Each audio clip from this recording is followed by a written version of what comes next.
અયોધ્યામાં રામ મંદિરના અભિષેક સમારોહને લઈને 1 મહિનો બાકી છે ત્યારે દેશભરમાં ભગવાન રામના ભક્તો અનોખી રીતે તેમની ભક્તિ દર્શાવવાનો પ્રયાસ કરી રહ્યા છે।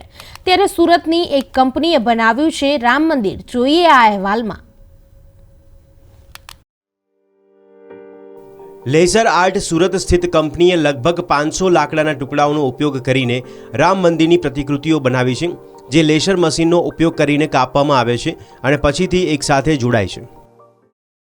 ये विचार एक बार हमने देखा, ये मॉडल वगैरह जो बनने वाला था, वो देखने के बाद हमको ऐसा लगा कि भाई ये जो प्रचार है सभी जगह पे होना चाहिए, पूरे इंडिया में होना चाहिए।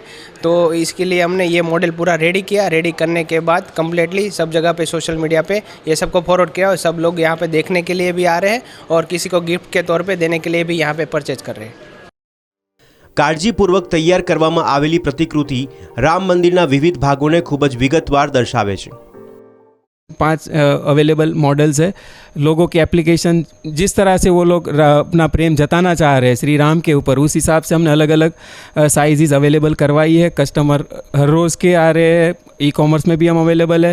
तो डेली का नियर अबाउट हम 160 जितनी रिक्वायरमेंट रहती है अभी हमारा, तो मैन पावर उस हिसाब से हमने सेटअप करके ये सेल्स हमारा शुरू किया हुआ है।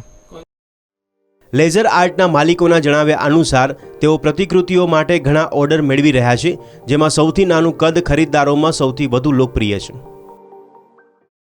ये राम मंदिर की डिज़ाइन जो यहाँ बनी है, देखा मैंने तो मेरे मन में ऐसा हुआ कि ये लेना चाहिए, घर पे रखना चाहिए।